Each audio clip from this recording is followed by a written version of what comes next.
Поистине вся хвала принадлежит лишь одному Аллаху. Того, кого Аллах наставил на истинный путь, уже никто не собьет с этого истинного пути. А тому, кому Аллах пожелает заблуждения и введет заблуждение, того уже никто не наставит на истинный путь. И я свидетельствую, что нет божества достойного поклонения, кроме одного единственного Аллаха, и свидетельствую, что Мухаммад его раб и посланник. Дорогие братья и сестры, порой мы что-то знаем и как бы знаем, но это знание не проявляется в наших деяниях. Я имею в виду именно религию. Я имею в виду истину. Это, знаете, как с Омаром ибн аль-Хаттабом. То, что случилось с Омаром ибн аль-Хаттабом, рады Аллаху, когда пророк ﷺ умер,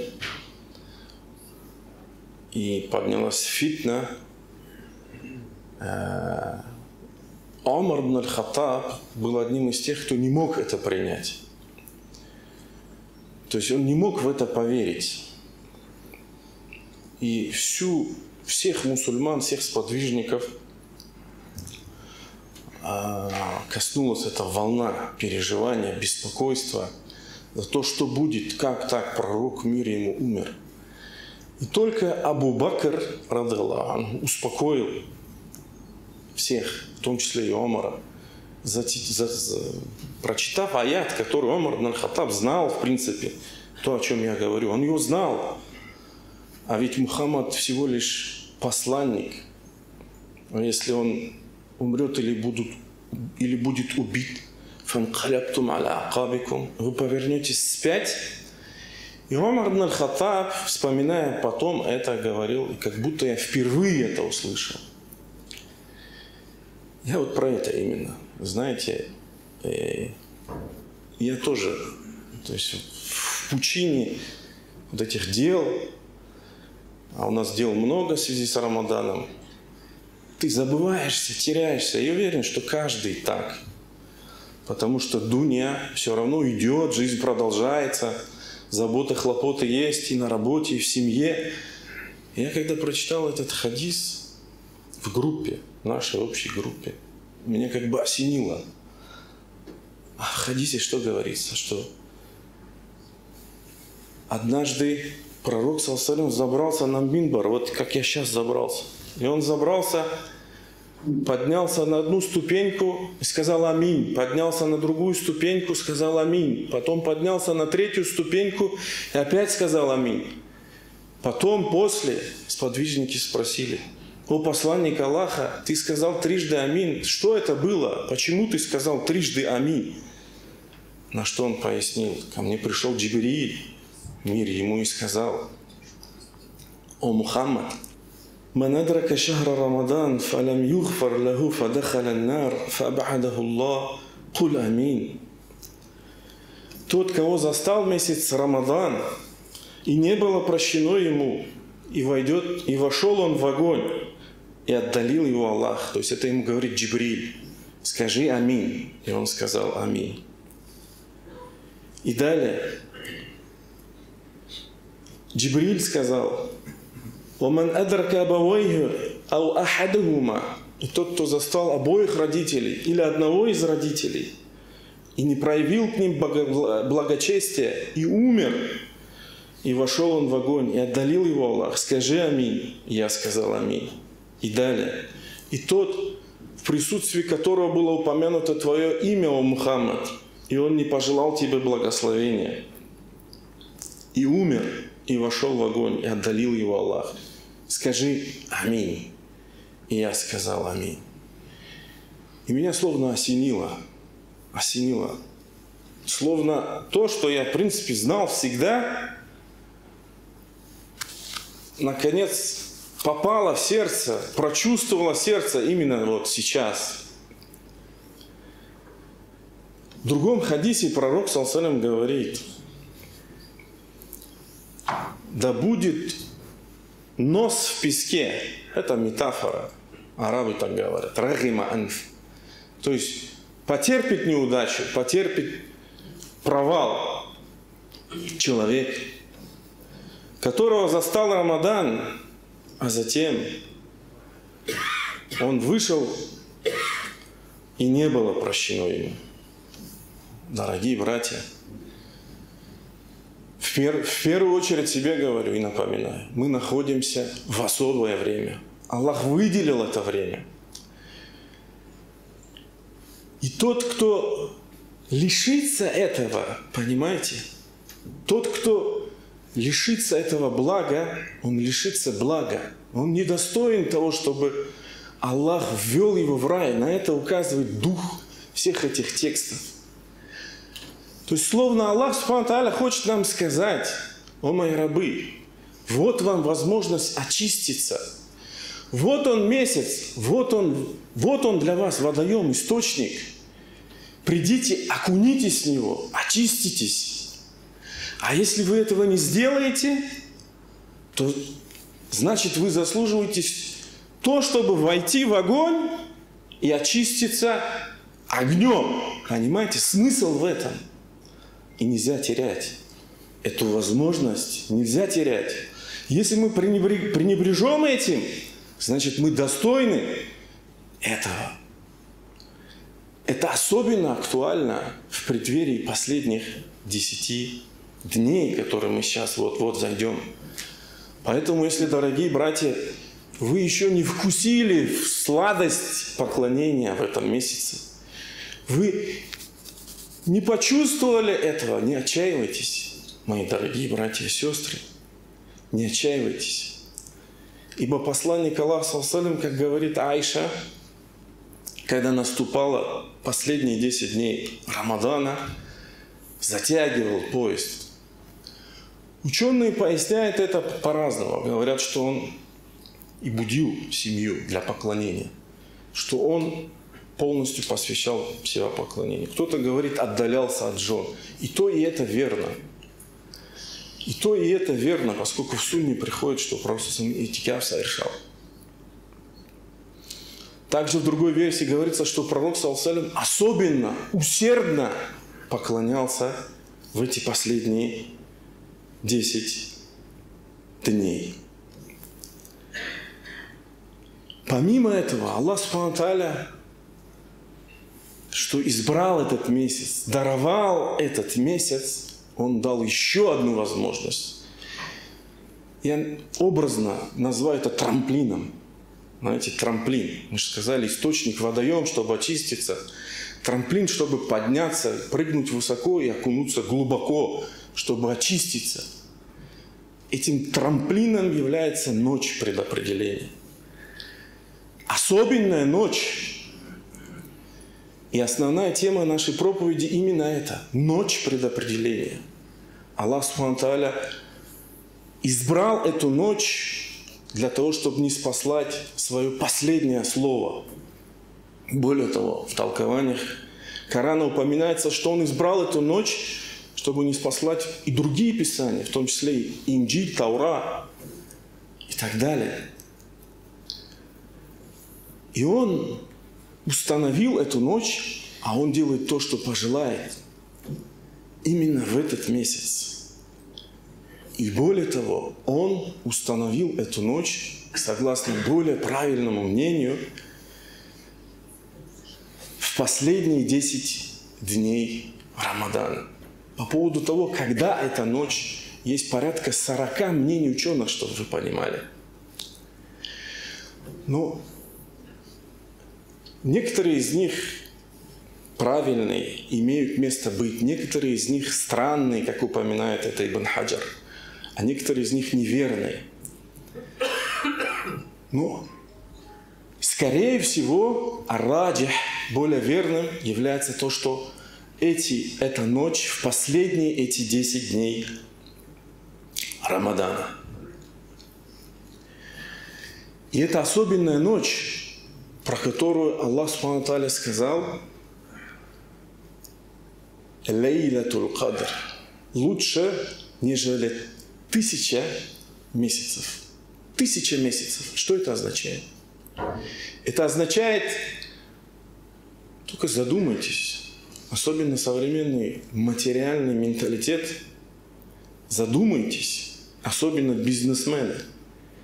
То есть любое ваше действие, благородное, праведное, оно словно приумножается, словно вы это действие совершали в этот период. То есть 1000 месяцев. Что такое 1000 месяцев? Это порядка 83 года 4 месяца. 83 года 4 месяца. Сколько средняя продолжительность жизни человека? Порядка 60 лет. Вот какое благо скрыто в этом. И, скорее всего, Аллах Субхану ва Тааля не дал донести своему пророку это знание того, когда именно ночь, именно по этой причине. Мудрость в этом заключается. Хотя Аллах Субхану ва Тааля дал знание своему пророку о том, когда эта ночь, как это упоминается в хадисах, что пророку саллаллаху алейхи ва саллям была показана эта ночь, но некто из его жен разбудила его, и он забыл. То есть Аллах дал и забрал, но с мудрость определенная. Или, как говорится в другом хадисе, что пророк саллаллаху алейхи ва саллям хотел выйти и сообщить людям, когда эта ночь, но увидел, как двое из мусульман припираются. И занялся тем, чтобы разнять их, и Аллах забрал это знание. Мудрость в чем? Мудрость в том, чтобы мусульмане искали ее, так как пророк саллаллаху алейхи ва саллям сказал: «Тахарру лейлатал кадр фил ашрил авахир». Ищите эту ночь предопределения в последние 10 дней Рамадана. В других версиях говорится в нечетные дни, то есть 21 ночь, 23, 25, 27, 29. Мудрость заключается в том, чтобы искренний отличился от неискреннего. Потому что если бы все знали, когда именно эта ночь, то бы все наверняка посвятили бы все свое время поклонению. Верно? А так оно скрыто. А если человек не искренний, то, наверное, будет тяжело 10 дней посвятить себя поклонению, посвятить себя искренне, полностью, всецело поминанию, мольбе. Почему эта ночь названа Аль-Кадр? Разные упоминают ученые. Аль-Кадр, слово «кадр» имеет разные значения. Кадр – предопределение. Поэтому зачастую говорят «ночь предопределения», потому что Аллах сказал: «Инна анзальнаху фи лейлатин мубарака». Поистине мы ниспослали его, то есть Коран, в благословенную ночь. Аллах назвал эту ночь благословенной. «Инна кунна мундирин». Поистине мы увещеваем. «Фиха юфраку куллу амрин хаким». В ней определяется каждое мудрое положение. То есть предопределяется все относительно следующего года. То есть предопределение спускается вниз за этот год. Повеление Аллаха, чтобы притворялось его ангелами и всем, что он сотворил. То есть определяется, кто будет в этом году наступном счастлив, кто будет несчастлив. Кому Аллах даст возможность поехать в хадж, кому не даст. Кто будет погублен, кто обретет спасение. Кто будет счастлив, кто будет несчастлив. Абсолютно все. Самое важное и самое ничтожное. Все. Представьте в эту ночь. А теперь представьте, в каком вы положении застанете эту ночь. Также упоминает, что эта ночь названа Аль-Кадр, потому что земля, в ней нет места. Потому что одно из значений слова «кадр» – это узость. «Фаман кудира алейхи ризкух». Тот, чей удел узок.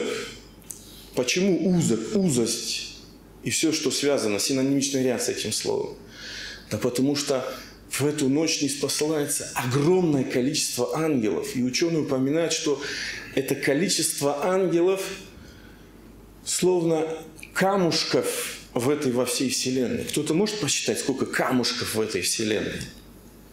Что нет места, и пяди места нет. Ангелы не спасаются. И поэтому наступает чувство умиротворенности, чувство покоя, как это Аллах описывает в той же суре, сурат Аль-Кадр. «Салямун хия хатта матла аль-фаджр».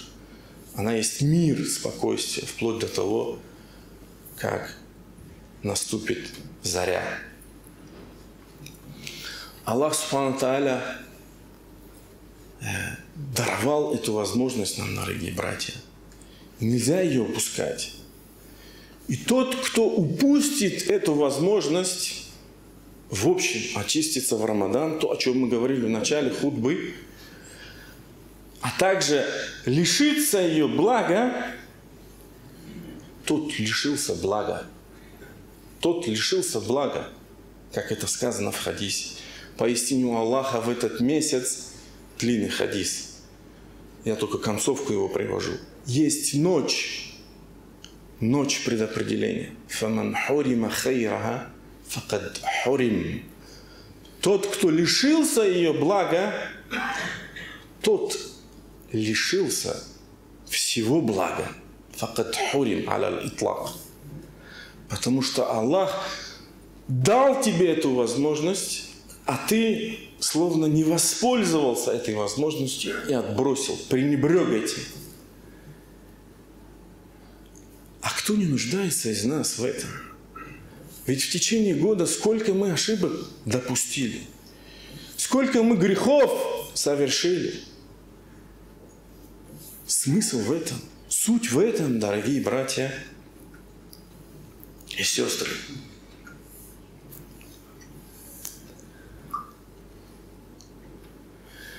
Многие люди,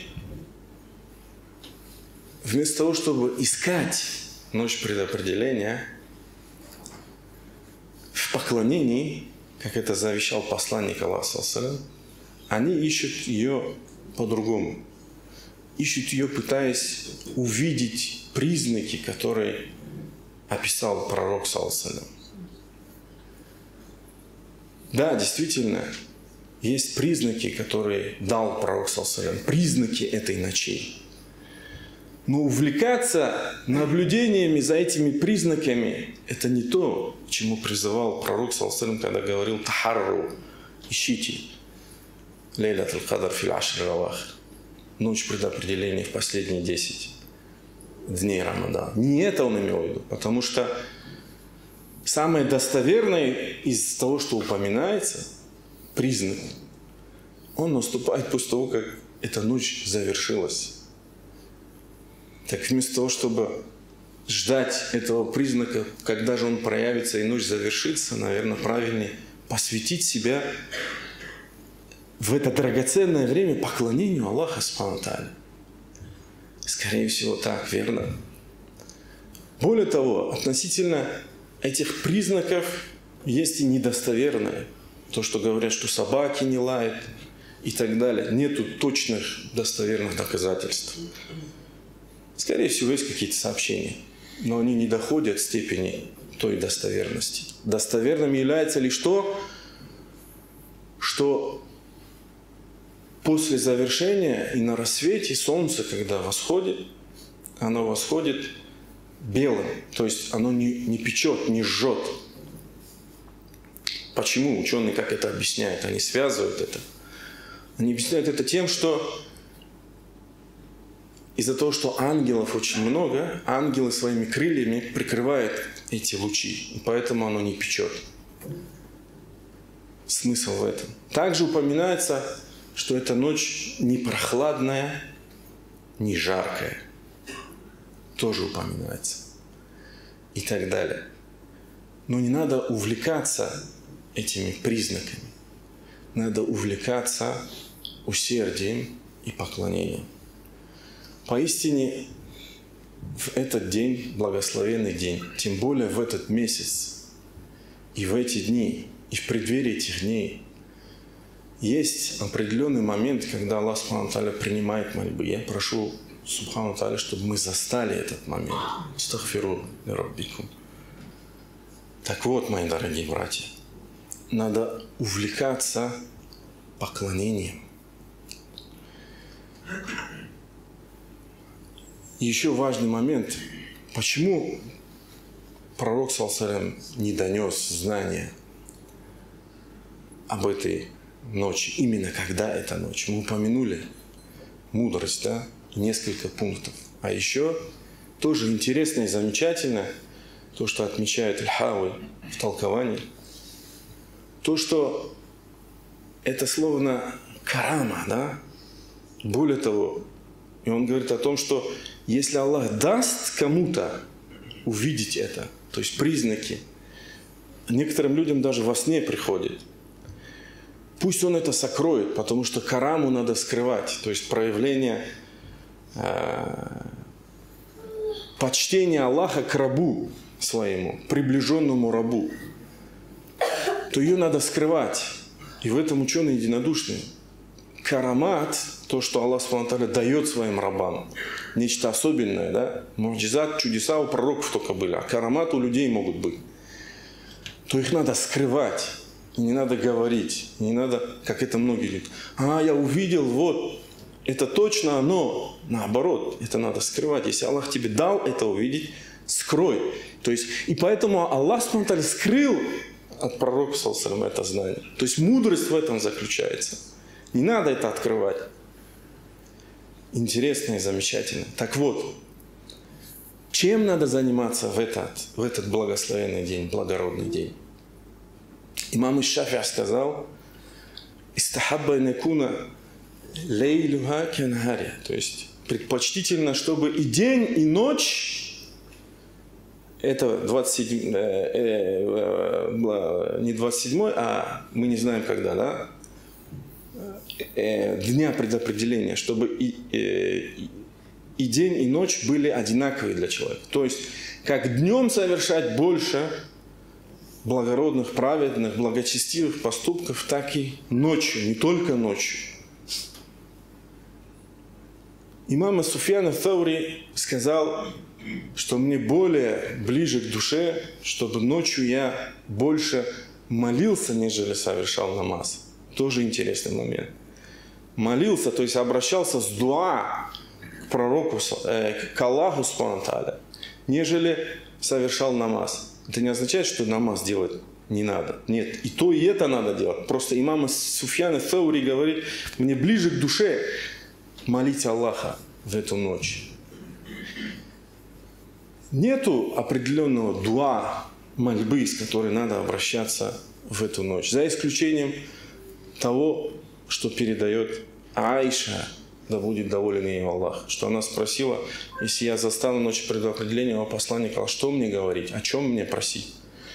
И он сказал, скажи, говори, Аллахумма иннака афувун каримун тухиббуль афва фа'фунни. О Аллах, поистине ты прощающий, карим, любишь прощение, так прости же меня.